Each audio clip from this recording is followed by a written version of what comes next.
आप वो पढ़ना चाहते हैं तो डिस्क्रिप्शन बॉक्स में जाइए, वहां पे लिंक है, वो दोनों को पढ़िए।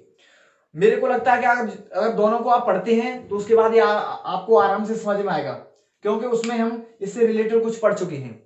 तो लास्ट जो सेकंड पार्ट था दोस्तों, उसमें हमने पढ़ा कि भारत में भूमि का उपयोग क्या है, वो हमने जाना। लेकिन आज हम बात करेंगे भारत में भू उपयोग, मतलब इसका भू उपयोग का प्रारूप क्या है। तो दोस्तों जैसा आप जानते हैं कि जो भूमि के उपयोग को कुछ निर्धारित करने के कुछ कारक हैं जो भारत में भूमि उपयोग को निर्धारित करते हैं, कारक हैं कुछ। तो उन कारकों की अगर बात की जाए दोस्तों, उसमें आता है भू आकृति,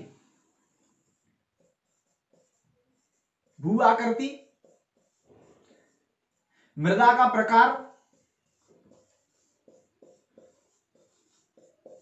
कुछ मानवीय क्रियाएं,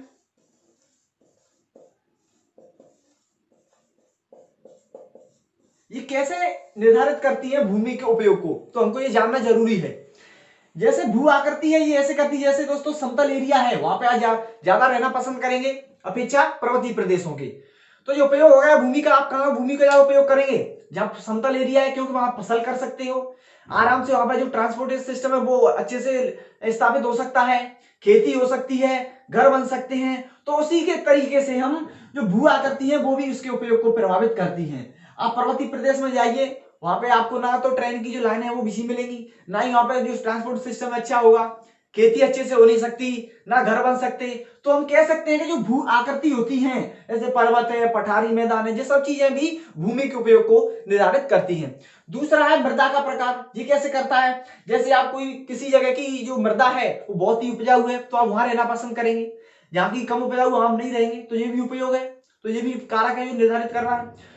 कुछ मानवीय कारक हैं वो भी कुछ निर्धारित करते हैं। तो हम कह सकते हैं कि भूमि का जो उपयोग है उसको जो कुछ कारक है ये निर्धारित करते हैं कि उसका उपयोग किस तरीके से ज्यादा हो रहा है, कहां कम हो रहा है। तो सीधी सी बात है, जहां समतल एरिया होगा वहां आप ज्यादा रहना पसंद करेंगे, भूमि का उपयोग वहां ज्यादा करेंगे। मृदा अगर अच्छी होगी तो वहां पे रहना पसंद करेंगे। कुछ मानवीय कारक हैं वो भी वहां कुछ इफेक्ट करते हैं। तो हम कह सकते हैं कि भारत में जो भूमि के उपयोग को जो निर्धारित करते हैं कारक वो निम्न ये हैं, और इनके जरिए इसका जो उपयोग है वो निर्धारित होता है। तो इस चैप्टर में जो टॉपिक है अपना प्रारूप वाला, इसमें हम यही पढ़ेंगे कि भारत में कुल भूमि का क्षेत्रफल कितना है, कितना उपयोग हो रहा है, कितना अनुपजाऊ डला है, तो हम ये सब चीजें पढ़ेंगे। तो दोस्तों जैसा आप जानते हैं, जो भारत है उसका जो एरिया देखें तो 32.8 लाख वर्ग किलोमीटर है। उसमें से जो 93% है उसका सर्वे हो चुका है। सर्वे मतलब उसका हमने आसानी से पता लगा लिया है कि कहां कहां पर आसानी से हमको मृदा या भूमि उपयोग मिल सकता है। अगर बात की जाए कुछ पूर्वोत्तर जो प्रदेश हैं, जैसे अरुणाचल प्रदेश, मेघालय, त्रिपुरा, इनमें असम को छोड़ के और कुछ राज्य हैं उसकी हमको कोई भी सर्वे ऐसा जानकारी नहीं मिली है, क्योंकि दोस्तों वो सारे क्या है, पहाड़ी एरिया है, वहां पे भूमि का उपयोग नहीं है, तो वहां पे ये सर्वे नहीं हो चुका है। ऐसे ही जो कश्मीर है, पाकिस्तान वाला जो क्षेत्र है, जो एलओसी कहते हैं, वो सारा भी क्षेत्र वहां भी अभी आसानी से सर्वे नहीं हुआ है कि कितना परसेंट।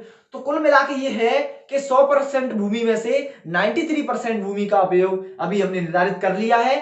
ठीक है दोस्तों, तो ये हमने पढ़ा था, कुछ आंकड़े थे जिस तरीके से कैसे भूमि का हमने उपयोग पूरे भारत में देखा है। अब बात करते हैं दोस्तों इसी टॉपिक में कि जो भारतीय भूमि है उसमें धीरे धीरे जो चारागाह हैं उनकी कमी खल रही है, मतलब कमी धीरे धीरे बढ़ रही है। ऐसा दोस्तों क्यों है, जैसा आप जानते हैं दोस्तों कि जो भूमि का उपयोग है वो अलग अलग क्षेत्र में होता है, ना तो सिर्फ सिंचाई में ही नहीं, ना तो खेती में ही नहीं होता, उद्योगों में भी हो रहा है, पर्यटन के क्षेत्र में भी है, महल भी बन रहे हैं, घर भी बन रहे हैं, साथ ही साथ वहां पे आपको होटल हैं, सड़क का निर्माण हो रहा है, तालाब। तो मतलब कह सकते हो कि भूमि का उपयोग सिर्फ एग्रीकल्चर ही नहीं है, अलग अलग क्षेत्रों में इसका उपयोग हो रहा है, कहीं गार्डन बन रहे हैं, कहीं पार्क है, कहीं चारागाह क्षेत्र है। तो कुल मिला के यही है कि भारत में जो भूमि का उपयोग है वो अलग अलग क्षेत्र में अलग अलग प्रकार से बटा हुआ है। जैसे जो चारागाह है जहां पर जो पशु चरते हैं उसका क्या है कि एरिया अब धीरे धीरे कम हो रहा है। इसका अर्थ क्या हुआ दोस्तों, अगर कम हो रहा है तो इसका अर्थ क्या हुआ कि जो पशुओं के लिए, मवेशियों के लिए जो चारा चाहिए वो भी कमी आएगी, उसमें सीधी सी बात है उसकी कमी आएगी। तो दोस्तों अब देखिए एक चीज यहाँ पे आपको थोड़ा सा ध्यान देना है कि चारागाह की कमी हो रही है, इसका अर्थ सीधा क्या है कि लोग खेती की ओर ज्यादा अग्रसर हो रहे हैं, खेती की ओर। क्योंकि वो चारागाह वाली जमीन है उसका लोग कहां उपयोग कर रहे हैं, खेती करने में उपयोग कर रहे हैं।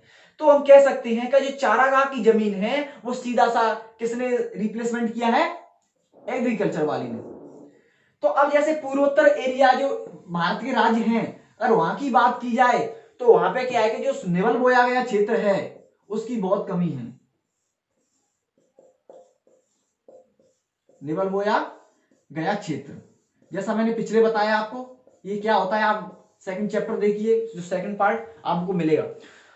तो इन प्रदेशों में क्या है कि जो निवल बोया गया क्षेत्र की कमी आ रही है। इसका अर्थ क्या हुआ, जैसे पहाड़ी प्रदेश है वहां पे खेती इतनी अच्छी नहीं है, तो पहाड़ी एरिया में क्या है कि खेती उतनी ही लिमिटेड है, तो सीधी सी बात है खेती कम है तो उसका जो शुद्ध निवल बोया गया क्षेत्र है वो भी कम होगा।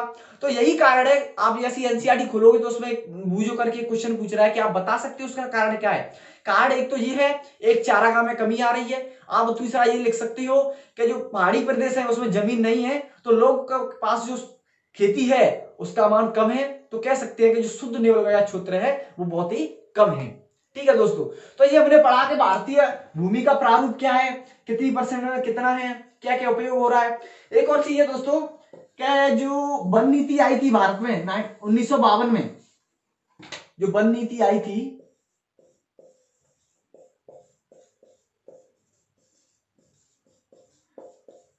1952 में, उसके अनुसार भारत में एक सर्वे हुआ, तो उसके जरिए हमको एक चीज पता चली कि जो 100% भारत का भूमि है उसमें 33% वन का क्षेत्र आरक्षित है। मतलब 100% में 33% क्या है, वन है 33 में। तो देखा जाए तो ये भी दोस्तों कम है, क्योंकि आज के इस समय की देखा जाए तो क्या है कि आप प्रदूषण देख ही सकते हो किस प्रकार बढ़ रहा है। ग्लोबल वार्मिंग एक ऐसा इशू है जो आजकल चल रहा है, तो हम कह सकते हैं कि 33% है, ये भी कम है। क्यों है दोस्तों, क्योंकि वन का आजकल जैसे ही जनसंख्या धीरे धीरे बढ़ रही है, जो वन का जो एरिया है वो धीरे धीरे छोटा होता जा रहा है, क्योंकि लोग पैदा हो रहे हैं, बहुत सारे लोग हैं, जनसंख्या धीरे धीरे बढ़ रही है, तो सीधा सा उनके रहने के लिए भी जगह चाहिए, उनके लिए खेती के लिए भी जगह चाहिए, उनके लिए और भी जो एक्टिविटी है उसके लिए भी जगह चाहिए। तो हम कह सकते हैं कि बढ़ती जनसंख्या के जरिए जो वन के क्षेत्र में जो बढ़ोतरी होनी चाहिए वो नहीं हो रही है, बल्कि और वो कम हो रही है। इस पर सीधा सा इफेक्ट दोस्तों कहां जाएगा, ये सब चीजें देखने वाली बातें हैं कि जैसे ही जो वन क्षेत्र है, अगर वो वन क्षेत्र कम हो रहा है तो इसका अर्थ ये है कि एक तो वातावरण पे उसका असर पड़ेगा, दूसरा और लोगों पे पड़ेगा जो डायरेक्टली और इनडायरेक्टली वन पे आधारित हैं। जैसे कुछ लोग आप जानते हैं, कुछ ऐसे लोग आज भी हैं, आप देखिए आज भी हैं जो अपने जीवन निर्वाह के लिए वनों पर आधारित हैं, उससे जड़ी बूटियों के लिए, उससे कुछ गोंद गम जो भी उससे पदार्थ मिलते हैं उसके लिए, लकड़ियों के लिए। तो कम हम कह सकते हैं कि आज के बहुत सारे समुदाय ऐसे हैं जो डायरेक्टली रूप से अपने जीवन निर्वाह के लिए वनों पर निर्धारित हैं। लेकिन 1952 की नीति ये कहती है कि जो वन का क्षेत्र है वो 33% है, जो कि बहुत कम है दोस्तों, समझ रहे हो। तो हम कह सकते हैं, और साथ ही साथ जो भारतीय भूमि है उसमें कुछ बंजर भूमि है, कुछ गैर कृषि कार्यों में भूमि लगी है, मतलब वो क्षेत्र है वो कम होता जा रहा है। ऐसा क्यों है, ऐसा है जनसंख्या के बढ़ने के कारण। अब जो बंजर भूमि है वहां पे खेती हो नहीं रही, तो सीधा हम कहां घुसेंगे, वन वाले क्षेत्र में से कम कर लो। गैर कृषि कार्यों में भूमि ज्यादा लग रही है, ग्राउंड बन रहे हैं, प्ले ग्राउंड है, चारागाह बन रहे हैं, पार्क हैं, बहुत सारे ऐसी जो सामुदायिक भवन बन रहे हैं। तो हम कह सकते हैं कि आज की भूमि का जो अनुपात है वो धीरे धीरे वन के अनुपात में से कम होता जा रहा है, जो कि लिए एक हमारे लिए एक अच्छा संकेत नहीं है। तो हमने पढ़ा कि भारत में भूमि उपयोग का प्रारूप क्या है, अलग अलग क्षेत्र में अलग अलग है, कितने परसेंट पे कितना है, कहां क्या उपयोग हो रहा है, वन कितने हैं, वन कम हो रहे हैं इसका कारण क्या है, अगर वन में कमी आ रही है तो किन लोगों पे इसका सीधा सा प्रभाव पड़ेगा, ये हमने जाना। तो पहला आपका टॉपिक ये क्लियर होता है कि भारत में भूमि का उपयोग प्रारूप क्या है। अब नेक्स्ट अपना जो टॉपिक है कि भूमि निम्नीकरण और संरक्षण उपाय। दोस्तों इस टॉपिक को समझने के लिए आपको कुछ नहीं करना, बस ये समझ लीजिए कि भूमि निम्नीकरण क्या होता है, ये क्यों हो रहा है और इसको कैसे रोक सकते हैं। 3 क्वेश्चन बनते हैं इसमें से बस, कि निम्नीकरण क्या है आखिरकार, ये आजकल भूमि निम्नीकरण है ये किस कारण से हो रहा है और इसको हम कैसे उपाय कर सकते हैं। तो दोस्तों पहले आते हैं भूमि निम्नीकरण क्या है। भूमि निम्नीकरण एक ऐसी प्रक्रिया है जिसके अंतर्गत या जिसके जरिए भूमि की जो गुणवत्ता है वो कमी आ रही है और कृषि जो अयोग्य क्षेत्र है वो अयोग्य में बदल रहा है, मतलब कृषि होनी चाहिए उस पर नहीं हो रही, किसके लिए, उसका निम्नीकरण हो रहा है। अब कह सकते हो कि भूमि निम्नीकरण वह है जिसमें भूमि कृषि अयोग्य बनती जा रही है, भूमि की गुणवत्ता है वो कमी होती जा रही है, भूमि में जो मिट्टी में जो पदार्थ पाए जाते हैं जो फसल के लिए उपयोगी हैं उनमें कमी आती जा रही है। ऐसा क्यों है भाई, अब पढ़ते हैं कारण में। तो दोस्तों आज का जो भूमि जो टॉपिक है थोड़ा सा ही वैल्यू बेस्ड क्वेश्चन है, जो मैं बता रहा हूं पॉइंट आप वो भी लिख सकते हो और अपने अपने मन से जो भी आप करना चाहे वो भी कर सकते हो। तो इसमें जो पहले दोस्तों हम पढ़ेंगे कारण क्या है, समझिए, कोई इसमें लिख लीजिए निम्नीकरण ऐसा क्यों हो रहा है। तो दोस्तों इसके पहले तो दो कारण हैं, एक मानवीय क्रियाकलाप, एक प्राकृतिक क्रियाकलाप। मानव क्रियाकलाप में क्या आ रहा है दोस्तों, आज जैसा आप देखते हैं, आज में आप अखबारों में पढ़ते हैं कि खनन है, पशुपालन है, वनोन्मूलन है, मतलब धीरे धीरे मानवीय क्रियाएं कहीं ना कहीं प्रत्यक्ष रूप से भूमि निम्नीकरण को प्रभावित कर रही हैं। आजकल देखते हैं दोस्त हर प्रकार से खनन हो रहा है, खनन हो रहा है, उसमें से जो भी पदार्थ निकल रहे हैं, रसीले पदार्थ, विषैले, वो सब चीजें डायरेक्ट इफेक्ट कर रही हैं उसको। साथ ही साथ जैसे हमने कोई भी खनन किया उसको सीधा सा वैसे उसको कोई ढका नहीं छोड़ दिया, उससे से वातावरण पूरा प्रदूषण हो रहा है, मृदा प्रदूषण हो रही है, पशुचारण ज्यादा हो रहा है, पशुचारण ज्यादा हो रहा है तो भूमि का जो ऊपरी पदार्थ होता है, जो एक लेयर होती है, उसका क्या है कि धीरे धीरे डिग्रेडेशन, जैसे आप ये सोइल ये है, इस वजह से भूमि जैसे पशुचारण होगा धीरे धीरे जो उसकी जो ऊपर की परत होती है जिसमें मिनरल्स होते हैं वो क्या खुद जाएंगे, उससे क्या होगा, पानी आएगा और ये बह के चले जाएंगे, तो ये भी निम्नीकरण बनना है। अधिक सिंचाई है वो भी एक कारण है। तो हम कह सकते हैं कि जो मानवीय क्रिया है वो ज्यादा भूमि निम्नीकरण को प्रोत्साहित मतलब हतोत्साहित करती है, आप कह सकते हैं। तीसरी चीज है कि कुछ औद्योगिक जो कि जल निकास हो रहा है, औद्योगिक में विषैले ऐसे ऐसे पदार्थ निकल रहे हैं जो कहीं ना कहीं आप देखोगे अखबार में पढ़ते होगे, कुछ तो ऐसे ऐसे पदार्थ होते हैं कि मृदा में जाते ही उसको कम से कम 1 आध मीटर बहुत सारा उसको निम्नीकरण उसका कर देते हैं, उसके जो मिनरल्स होते हैं उसको डिस्ट्रॉय कर देते हैं। तो जो कुछ मानवीय क्रियाकलाप थे जो मानव कर रहा है, मानव को पता है कि उसको पता है कि इससे क्या प्रभाव होगा, फिर भी मानव आज लगा है। साथ ही साथ तो हमने पढ़ा मानवीय कारक, दो से पढ़े इसमें निम्नीकरण के, एक तो मानवीय कारक है, खनन है, पशुचारण है, अधिक सिंचाई है और औद्योगिक में हो रहा है, ठीक है। एक तो मानव क्रियाकलाप थे, एक थे प्राकृतिक। प्राकृतिक में दोस्तों क्या है, प्राकृतिक में आती है जैसे पवन है, हिमनद है, बारिश है, जो भी सारे हैं, वो जलवायु है, तापमान में परिवर्तन आ रहा है, उच्च आवाज, ये सब ऐसी चीजें हैं जो क्या है कि निम्नीकरण कर रही है वो प्राकृतिक रूप से। जैसे बहुत तेज हवा जैसे आप जानते हैं जो हवा तेज चलती है वो ऊपर जैसे चल रही है, ये धीरे धीरे प्रोसेस होती है, एकदम तो नहीं। जो भी मिनरल्स होते हैं जैसे ये है, ये कोई पहाड़ी एरिया है, इससे क्या, जैसे जैसे आई हवा आई तो इसके क्या ऊपर जो मिनरल्स होते हैं उसको बहा के ले जाएगा, उड़ा के। बारिश हो रही है, बारिश से धीरे धीरे कट कट के धीरे निम्नीकरण होगा। तो हम कह सकते हैं कि प्राकृतिक कारण और मानवीय कारण दोनों कहीं ना कहीं निम्नीकरण को बढ़ावा दे रहे हैं। इसमें दोस्तों मैं और इसके बारे में कम क्यों बताया, क्योंकि भूमि निम्नीकरण और मृदा अपरदन दोनों को, ये दोनों टॉपिक हैं जो मैं आगे आपको बताऊंगा, ठीक है। तो अब बात करते हैं दोस्तों कि इस संरक्षण हम इसको कैसे कर सकते हैं। निम्नीकरण हो गया, अब इसको हम संरक्षित कैसे कर सकते हैं ये भी जानना अति आवश्यक है। तो दोस्तों जिस प्रकार हमने इसके निम्नीकरण के कारकों को जाना उसी प्रकार आप उल्टा कर दीजिए तो हम कहीं ना कहीं इसके संरक्षण दे सकते हैं। संरक्षण का अर्थ ये हुआ कि जो इसकी गुणवत्ता में कमी आ रही है, जो भी जो अयोग्य कृषि के अयोग्य बनी उसको योग्य कैसे बनाया जाए, कैसे जो कारक है जिसको निम्नीकरण दे रहे थे उसको कैसे हम संरक्षण में बदल सकें, वही है। तो दो चार कार्य जैसे आप वन लगा सकते हो, जैसे वनारोपण आप बोलते हैं वो कर सकते हो। चारागाह जो चल रहा है, चारागाह में जो अधिक पशु चलते हैं उसको थोड़ा सा आप कम करोगे तो उससे भी कम हो सकता है। पेड़ों की जो आप जो पेड़ हैं, पेड़ जैसे जो खेत होते हैं उसके मेड़ों में पेड़ लगाते हैं जिसको रक्षक मेघ कला बोलते हैं, वो कर सकते हो आप। पशुचारण है उसको नियंत्रण कीजिए तो उससे कहीं ना कहीं कम होगा। और ये जो रेतीले टीले होते हैं उस पर हम कटीली कुछ भी झाड़ियां लगा सकते हैं, उससे कम कर सकते हैं। मतलब ये कुछ कारक है जैसे धीरे धीरे जो निम्नीकरण को आप थोड़ा सा आप कम कर सकते हो। एक संसाधन माना जाता है जिससे कि मानव 95% जो मानव की जो कुछ जो होता है कहते हैं ना मूलभूत आवश्यकताएं होती हैं वो पृथ्वी से प्राप्त होती है, हमको भूमि से होती है। आप भोजन देख लीजिए, खाना है, कपड़ा है, मतलब सभी चीजें जो हमको जीने के लिए चाहिए वो हम पृथ्वी से हमको या हमको भूमि से प्राप्त होती है। तो हमारा ये फर्ज बनता है कि जो चीज हमको हमारे जीवन जीने के लिए 95% अपना योगदान दे रही है, तो हम सिर्फ 5% भी दे देना तो भी वो बहुत होता है। तो भूमि आप जानते हैं कि भूमि किस प्रकार से संसाधन है और भूमि को हम किस प्रकार से इनको संरक्षण करना चाहिए। अब देखते हैं आगे। अब का बात करते हैं कि जो मृदा संसाधन है, जो सभी चीज है जिस सिर्फ मृदा और उस पर भूमि पर टिका हुआ है, अपने फ्रेम कीजिए साइड में, सब उसी बात करेंगे। तो मृदा संसाधन दोस्तों क्या है? मृदा जो हम मिट्टी कहते हैं आम भाषा में, वही से एक संसाधन है। इसका यूज क्यों है दोस्तों? आप जहां हम टिके हैं आज खड़े हैं वो भी मृदा पे है, मिट्टी पे है। तो इसका जो यूज है वो आप सीधा सा जानते हैं कि आजकल जो मृदा संसाधन है वो भोजन के लिए, रहने के लिए, हर क्रियाकलाप के लिए डायरेक्ट हम इस पर डिपेंड रहते हैं। तो मृदा संसाधन को हमको संरक्षण देना चाहिए। क्यों देना चाहिए भाई? हमारे लिए लाइफ पॉसिबल इसी पे हो रही है, हर चीज जो कि हमारे जो कंपोनेंट चाहिए वो सब यही दे रहा है। तो हम कह सकते हैं कि मृदा संसाधन आज का एक मुख्य संसाधन है जिसका यूज इंसान कर रहा है।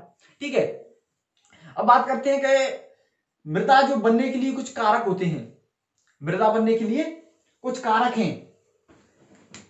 मृदा बनने, जैसे हमने साइंस में भी आप सेवेंथ क्लास में पढ़े होंगे कि मृदा बनने के कौन कौन से फैक्टर हैं। तो इसके लिए कुछ फैक्टर हैं। एक तो है उच्चावच, तापमान, जनक सेल, ह्यूमस। ये कुछ ऐसे फैक्टर हैं जिससे मृदा का निर्माण होता है। लेकिन दोस्तों एक चीज जानना चाहिए कि मृदा का निर्माण आज 1, 2, 5, 100 साल में नहीं हो सकता। करोड़ों अरबों साल लग जाते हैं जब 1 सेंटीमीटर कहीं बन पाता है। लेकिन जो कुछ कारक हैं जो आप जान सकते हो, कभी भी पूछा जाता है कि मृदा को मतलब मृदा बनने के लिए कौन कौन से कारक हैं जो, फिर तो जैसे जलवायु भी आप इसमें डाल सकते हो। जलवायु है, उच्चावच मतलब ऊंच नीच, तापमान आप जानते ही हैं, जनक सेल है जो सेल बनते हैं जिसका निर्माण, ह्यूमस है जो पेड़ पौधों से जो बनता है, ये सो है। ठीक है, अब ये सारे ऐसे फैक्टर हैं जो मृदा निर्माण में अपनी अहम भूमिका निभाते हैं। जैसे उच्चावच कैसे निभाएगा? देखिए दोस्तों, जैसे आप कोई हवा चल रही है तो ऊंची, जैसे कोई पहाड़ी है, ये पहाड़ी प्रदेश है, यहां से हवा टकराएगी, इससे मृदा को उठाएगी, आगे जाके इसको डिपोजिट कर देगी। तो ऊंच नीच भी कहीं ना कहीं, एक प्लेन एरिया है, यहाँ पे हवा आ रही है तो इसकी पूरी मृदा को निकाल के ले जाएगी और आगे जाके कहीं ना कहीं जिसको उसका पड़ाव आएगा वहां रुक जाएगा। तापमान आप जानते हैं कि अधिक तापमान और कैसे उसको मृदा को प्रभावित करता है। जब तापमान ज्यादा होता है वह मृदा क्या होती है? फैल जाती है। ठीक है, जब ज्यादा तापमान होता है, जब कम होता है और सिकुड़ जाती है। ठीक है, ह्यूमस तो आप जानते ही हैं, जो पेड़ पौधे और उससे जो भी कुछ उसकी पत्तियां होती हैं वो सब मिलके ह्यूमस बनाता है। हिमनदी क्या है?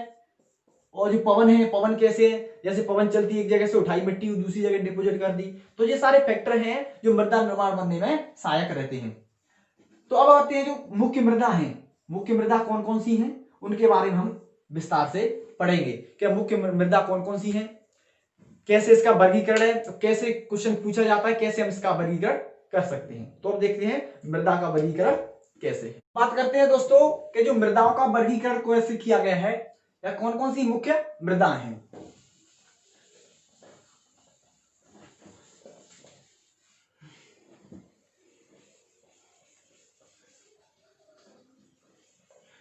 तो एक चीज दोस्तों, आपको जैसे आप मृदा, इस टॉपिक को ये आपको 11th में भी मिलेगा और भी क्लास है उसमें भी मिलेगा। तो मैं आपको आज एक शॉर्ट ट्रिक, जैसे किसी भी मृदा का वर्गीकरण आप कैसे कर सकते हैं तो आपको इजी रहेगा करने में। तो जैसे मृदाओं का वर्गीकरण है दोस्तों, वो मुख्य तरीके से कैसे किया गया है वो हम पढ़ेंगे आज। तो पहला, जैसे देखो कि इसको रंग है, इसकी जो फिजिकल प्रॉपर्टी है, केमिकल प्रॉपर्टी है, उसके अनुसार मुख्यतः 5-6 मृदा में बांटा गया है। लेकिन दोस्तों इसमें 3 मुख्य मृदा हैं जिसको आपको पढ़ना है और इन्हीं में से पक्का पूछा जाता है। एक है आपकी लेटेराइट, दूसरी है जलोढ़ मृदा और तीसरी है आपकी काली मृदा। जो तीनों मृदाओं को मुख्य इंपोर्टेंट है, इनको आप याद रखिए। और याद रखने का मैं आपको तरीका बता रहा हूं। जैसे आपने ये पहली में, जैसे हम सॉइल पढ़ेंगे कि जलोढ़ सॉइल जो है मृदा है, ठीक है, जलोढ़ है। आपको इसको कैसे याद करना है वो आपको मैं 4-5 पॉइंट बता सकता हूं। जैसे पहले आपकी, जैसे आप जलोढ़ मृदा पढ़ रहे हैं तो इसकी स्थिति क्या है, मतलब इसकी लोकेशन कहां है या कहां कहां ये पाई जाती है। तो पहला पॉइंट बनाइए स्थिति, कि ये कहां कहां मिलती है। तो दोस्तों जो जलोढ़ मृदा है वो मुख्यतः जो उत्तरी मैदान है, क्योंकि हम जानते हैं इसका जो निर्माण हुआ है वो गंगा, ब्रह्मपुत्र और उसकी सहायक जो गंगा नदी है उनके जैसे ही ये जब हिमालय से बहती है अपने साथ जो भी कुछ एरोएटेड कुछ मटेरियल लाती है उसको क्या है गंगा के मैदान में उसको इसको डिपोजिट कर देती है। जैसे जैसे ये कश्मीर यहां से आए, जैसे निकाल के, जैसे ये पहाड़ी प्रदेश से, पर्वत से, हिमालय से आती हैं, आते आते अपने साथ जो भी उसको मटेरियल मिला और यहाँ इसको क्या एक समतल एरिया मिल गया, तो यहाँ इसलिए मिट्टियों को ये क्या है डिपोजिट कर देती है, क्योंकि यहाँ कौन सा एरिया आ जाता है, ये प्लेन एरिया आ जाता है और अपने साथ जो भी कुछ बहा के लाती है उसको यहाँ ये क्या है जमा कर देती है, उसी से इस जलोढ़ मृदा का निर्माण होता है। ठीक है, तो आपको ये जानना, ये जलोढ़ मृदा है ये भारत में सबसे उपजाऊ मृदा है। इसका निर्माण मुख्यतः गंगा ब्रह्मपुत्र की सहायक नदियों से हुआ है। कहां पाई जाती है इसकी स्थिति, जो उत्तरी भारत का मैदान है। तो आप स्थिति कहां लिखेंगे इसकी, जलोढ़ मृदा कहां पाई जा रही है, तो 5 कुछ बहुत अच्छा तरीका बता रहा हूं, इससे आप भूल नहीं सकते हो। तो स्थिति लिख लीजिए, पहला पॉइंट स्थिति। दूसरा पॉइंट रखिए कि इसमें प्रमुख फसलें कौन सी होती हैं, प्रमुख फसल।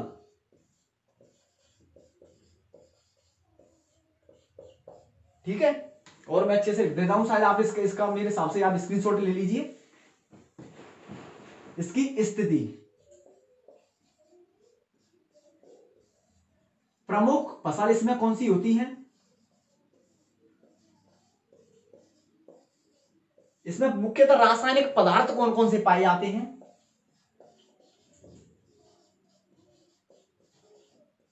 रासायनिक पदार्थ। और एक किन किन आपको भी पॉइंट आप अलग भी, जो जैसे लेटेराइट है उसका नाम रेगर है तो अलग से भी एक कोई, इसमें पदार्थ कौन कौन से, किससे बनी किससे है, वो पदार्थ लिख लीजिए। आपको 4 मार्क्स कहीं नहीं कटेंगे। ठीक है,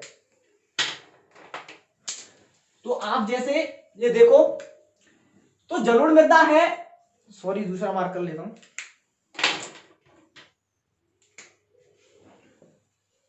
तो जो इसकी स्थिति है मैंने बताया कि उत्तरी भारत के मैदान में, तो उत्तरी भारत मैदान आप लिख लीजिए सीधा, उत्तरी मैदान।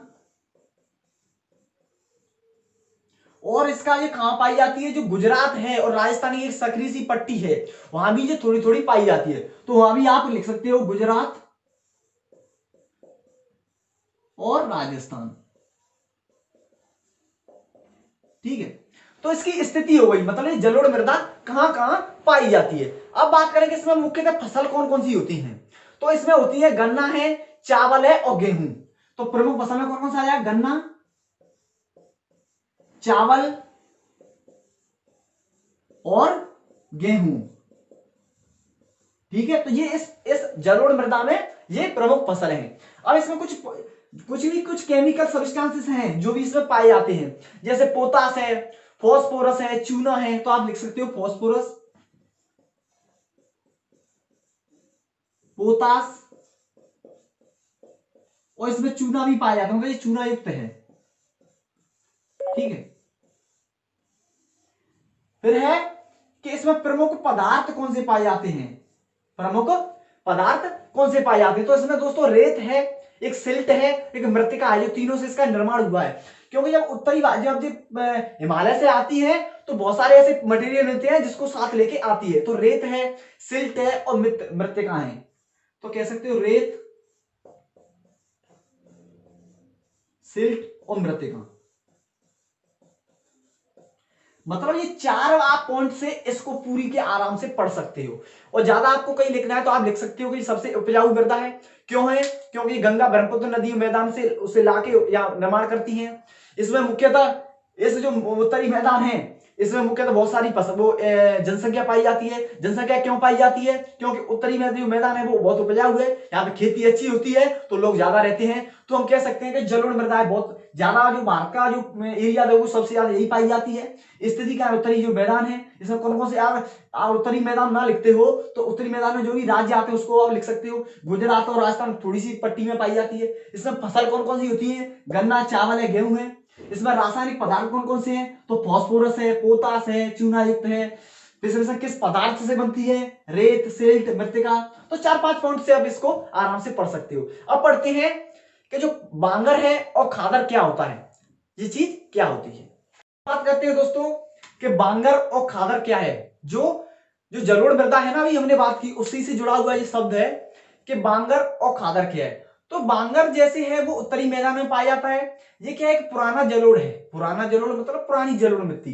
जैसे हमने बताया कि उत्तरी भारत मैदान में जैसे नदियां लाती हैं, जैसे जैसे अपना सीजन 2020 चल रहा है, तो जिसमें ऐसे जी मिट्टी लाई, तो जैसे मिट्टी लाई और यहाँ पे उन्होंने डिपोजिट कर दिया, जमा कर दिया, ठीक है। अब 2020 वाला जो मटेरियल जमा हुआ है यहाँ पर पूरा, यहाँ पर तो है, तो ये जलोढ़ मृदा ना नदी के द्वारा आई है। अब 2021 में आई, वो यहां जम गई, तो जो बाद में आएगी वो हो गया नया। मतलब इसको कह सकते हैं आप बांगर, इसको कह सकते हैं खादर। ये नया, ये पुराना जलोढ़ है, ये नया जलोढ़ है। ये आपकी नई सीजन में अभी जो है नदी बहा के लाई है, इसको पुराने समय में लाई थी या पिछली बार लाई थी। तो आप कह सकते हैं कि उत्तरी मैदान में पाया जाने वाला ये पुराना जलोढ़ है और ये उत्तरी मैदान में पाया जाने वाला नया जलोढ़ है, जो कि ब्रह्मपुत्र जैसी सहायक नदी इसको लाती है और उत्तरी मैदान में इसको जमा कर देती हैं। तो ये क्या है, समझ में आया। अब बात करते हैं जो लेटेराइट सोल है। लेटेराइट सोल इसकी क्या विशेषता है?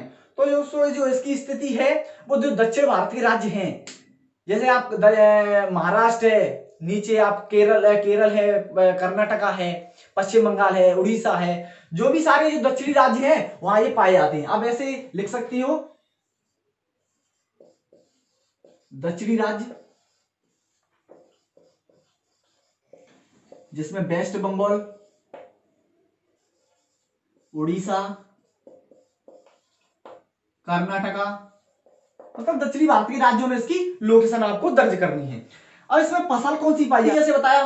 फिर इसमें देखिए दोस्तों, जो दक्षिण भारत है, भारत के जो भी दक्षिण राज्य हैं, जैसे केरल है, कर्नाटका है, उड़ीसा है और आपका महाराष्ट्र है, गोवा है, ये सारे राज्यों में जो क्या है, चाय है, कॉफी है, काजू है, बादाम है, ये सारी चीजें इसमें बहुत प्रचुर मात्रा में पाई जाती हैं। तो वह मृदा कौन सी है, ये भी सोचने वाली बात है कि यहाँ पे जो भी सब जो इंपोर्टेंट चीज है वो पाई जा रही है, लेकिन वो किस मृदा में पाई जा रही है? तो वो पाई जाती है लेटेराइट में। तो आप आराम से कह सकते हो कि इसकी फसल कौन कौन सी होगी?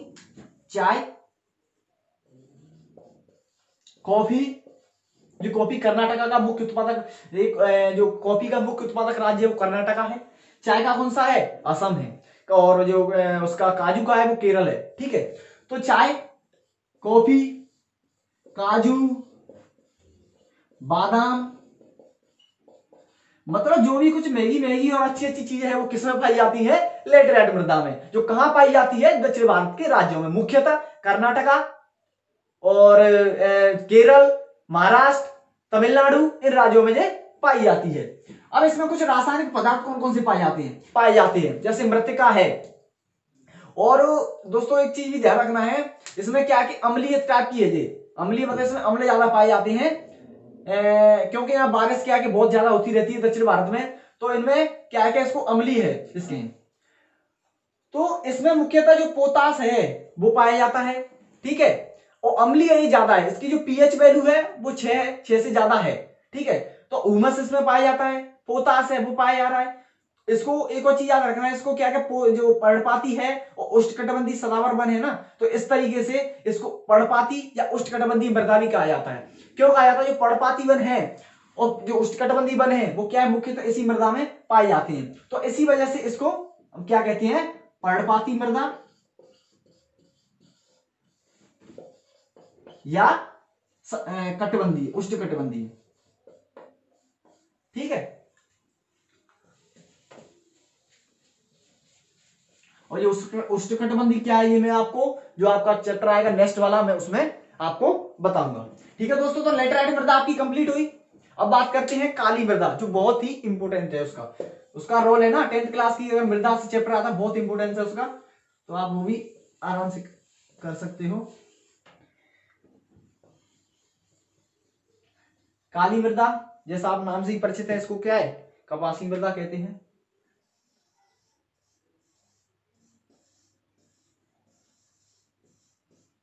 ठीक है, इसकी स्थिति कहां है, इसका मुख्य संकेंद्र है वो है महाराष्ट्र में। मुख्य संकेंद्र इसका कहां है, महाराष्ट्र में। ठीक है, जो दक्कन का पठार है, मालवा का पठार है, छत्तीसगढ़ है और एमपी है, सौराष्ट्र है गुजरात में, गढ़ एमपी मालवा का पठार। ठीक है, ये सारी इसकी लोकेशन है। और आप कभी कभी ये उत्तर पश्चिम में भी पाई जाती है, जो उत्तरी पश्चिम है ना वहां भी पाई जाती है, मालवा है, दक्कन ट्रैप है, सौराष्ट्र है, ये वहां पाई जाती है। तो है कपास। ठीक है, स्थिति बता दी मैंने आपको, मालवा, ठीक है, छत्तीसगढ़, महाराष्ट्र, दक्कन का पठार, सौराष्ट्र, तो आपकी लोकेशन कर सकते हो। इसमें रासायनिक पदार्थ है वो है कैल्शियम कार्बोनेट, कैल्शियम कार्बोनेट। ठीक है, कपास इसमें प्रमुख फसल, हाँ सॉरी दोस्तों, उसमें जो मैंने लेटर आइटम बताया रेगर, उसको नहीं बोलते हैं रेगर, बोलते हैं काली मृदा को, इसको रेगर कहते हैं कपास वाली को। ठीक है, तो इसको रेगर मृदा भी कहा जाता है। ठीक है, प्रमुख पदार्थ इसमें मैंने बताया कैल्शियम कार्बोनेट है, मैग्नीशियम है, पोटास है, और इसके जो प्रमुख पदार्थ हैं वो है मृतिका और जनक सेल, ये इसके प्रमुख हैं। तो हम कह सकते हैं कि काली मृदा बहुत इंपोर्टेंस है इसका, इसको याद कर लीजिए दोस्तों। इस चैप्टर का लास्ट टॉपिक है मृदा अपर्दन और इसका संरक्षण। मृदा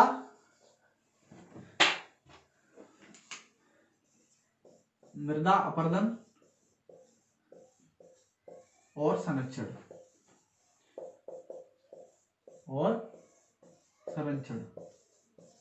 जैसा हमने भूनिम्नीकरण में पढ़ा था सेम ऐसा ही है, लेकिन पहले आपको मृदा अपर्दन क्या है, तो मतलब मृदा अपर्दन की अगर डेफिनेशन की बात करें तो सीधा सा आप लिख सकते हो कि मृदा के जो भी पदार्थ हैं उसमें उसकी ह्रास हो या उसकी गुणवत्ता में कमी हो, तो अब उसका सीधा सा मृदा अपर्दन उसको कहते हैं।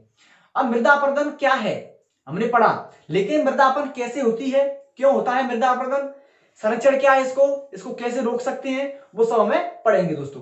तो मृदा अपर्दन जैसे हमने पढ़ा कि मृदा की गुणवत्ता या मृदा के गुणों में आई कमी या गुणवत्ता में कमी को हम सीधा सा मृदा अपर्दन कहते हैं। लेकिन ये क्यों होता है, तो जैसे हमने मृदा जो मूवी निम्नीकरण में पढ़ा था कि इसके दो कारक हैं जिम्मेदार, एक मानवीय और एक प्राकृतिक, इसके दो ये पढ़ा कि दोनों है जो इसको इफेक्ट करते हैं। जैसे इसमें क्या कर सकता है कि मानवीय कारक कैसे हैं, तो वनोन्मूलन मतलब वनों का कटाव, खनन जैसा हमने उसमें पढ़ा, अति पशुचारण,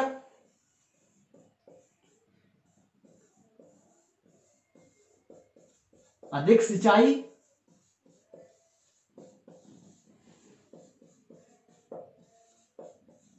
रासायनिक यूज, रासायनिक जैसे पदार्थ डालते हैं ना खेतों में वो है।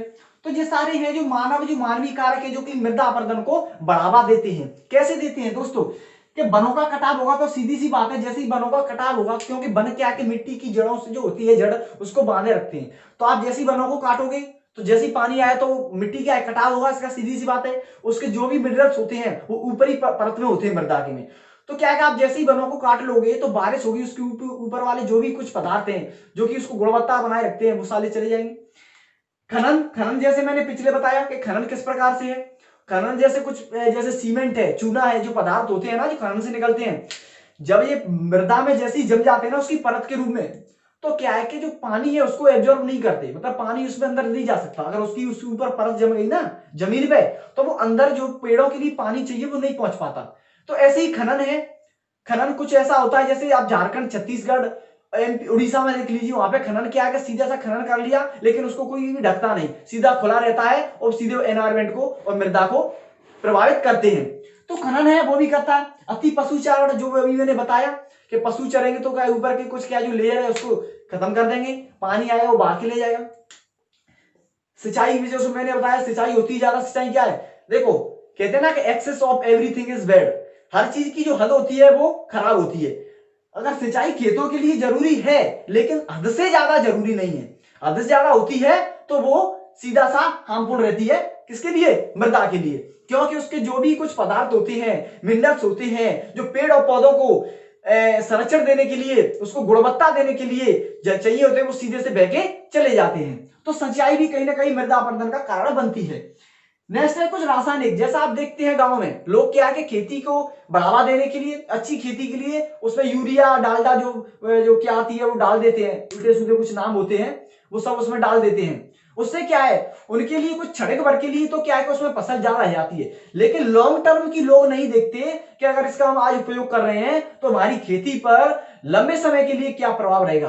तो उसका कारण भी कहीं ना कहीं मृदा के अपरदन का कारण बनता है।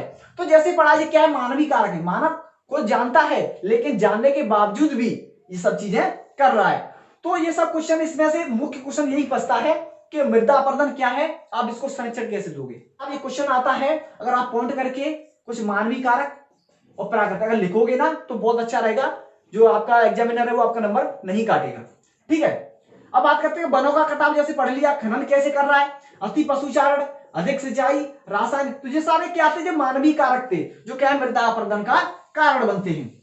अब बात करते हैं जो प्राकृतिक कारण है, जो ना उसको हम कंट्रोल कर सकते ना कोई कर सकता। ये कैसे करते हैं, ये ऐसे करते हैं, जैसे पवन आई, हिमनदी है, जल है। जैसे जल है, बारिश आई, जल क्या है कि जब ज्यादा बहेगा तो क्या होगा, उसकी अपरदन करेगा, सीधा सा बात है, उसकी मिट्टी का कटाव, मतलब अपरदन का वैसे अर्थ होता है कटाव एक तरह से, और अपरदन का यूज जैसे हम इसकी गुणवत्ता में कमी भी बोलते हैं। तो पानी जब बारिश आएगी तो क्या होगा, उसके क्या है कि जो भी कुछ मिनरल्स हैं ऊपर ही बह के चले जाएंगे। हिमनदी है, वो आई, वो भी कट के ले गई। पवन है, जैसे ये खेत है, पवन आई, यहाँ से धूल को उड़ा के, मिट्टी को, मुख्य मुख्य पदार्थ ऊपर होते हैं, उसको उड़ा के ले गई और कहीं डिपोजिट कर दिए। तो क्या है कि जो प्राकृतिक कारण है, जो तेज हवाएं हैं, पानी है, बारिश है, जो भी सारी चीज है, वो भी कहीं ना कहीं मृदा अपरदन का कारण बनती है। तो अब समझ गए होंगे कि मृदा अपरदन में मानवीय कारक कैसे भूमिका निभाते हैं और प्राकृतिक कारक कैसे भूमिका निभाते हैं। अब बात करते हैं दोस्तों कि इसको हम रोक कैसे सकते हैं, कुछ रोकथाम के उपाय क्या हैं, इसको संरक्षण हम कैसे दे सकते हैं। अब बात करते हैं, देखो दोस्तों, जो भी सभी चीजें मानव कर रहा है, अगर उस पर थोड़ा सा वो कंट्रोल करे तो कहीं ना कहीं हद तक ये सब चीजें कम हो सकती हैं।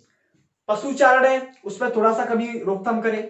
रासायनिक पदार्थ है उसको न डाले, उसकी जगह जो मवेशियां हैं उसका खाद आता है गोबर रूप में, उसको डालें। उससे क्या है, फसल तो कम होगी, लेकिन धीरे धीरे एक समय आएगा कि आपकी खेती पे कोई भी प्रभाव नहीं पड़ेगा। ठीक है, तो ये सारी चीजें हैं। पशुचारण, खेती जो सिंचाई है उसको कम करें। ठीक है, एक चीज आती है क्या, जो पट्टी कृषि है, जैसे हमने अभी पढ़ा कि वन काटने से किस प्रकार मृदा का अपरदन हो रहा है, तो उसी की जगह हम समुच्चय जो कृषि आती है, जैसे ये खेत है दोस्तों, जैसे एक पहाड़ी है, अगर पहाड़ी का खेत को अगर इसी तरीके से जोतोगे तो सीधी सी लाइन पड़ेगी, तो बारिश आएगा तो सीधे से कटेगा। तो हम इस कहते हैं कि समुच्चय जुताई कर सकते हैं। अगर ये पहाड़ी इस प्रकार है तो हम ऐसे जोत सकते हैं, तो उससे पानी थोड़ा सा कहीं होगा। कभी कभी जब कहीं जब जो खेतों है जिसके मेड़ में हम रक्षक मेखला लगा सकते हैं, जिससे पानी का कटाव कम होगा, मृदा का कटाव। सीढ़ीदार कृषि कर सकते हैं, समुच्चय जुताई है, रक्षक मेखला है, ऐसे कुछ है जो आप इसके जरिए मृदा के अपरदन को कहीं ना कहीं रोक सकते हैं। लेकिन इसमें मुख्य जो कारक है वो मानव है। मानव अगर कर सकता है तो सब जो करना चाहे तो वो कर सकता है, लेकिन आजकल वो लालच की वजह से ये सारी चीजों को नहीं देखता, वो लंबे प्रभाव को नहीं देखता कि अगर मैं आज इसका उपयोग करूं तो लंबे में क्या पड़ेगा। तो दोस्तों आज हमने ये चैप्टर पढ़ा, हम आशा करते हैं ये आपको चैप्टर समझ में आया होगा। अब हम इसका नेक्स्ट चैप्टर पढ़ेंगे। और दोस्तों जैसे आपको अच्छी वीडियो लगी हो, आपको लगा हो कि इससे कुछ हेल्प होगी, तो दोस्तों इसको शेयर, सब्सक्राइब और लाइक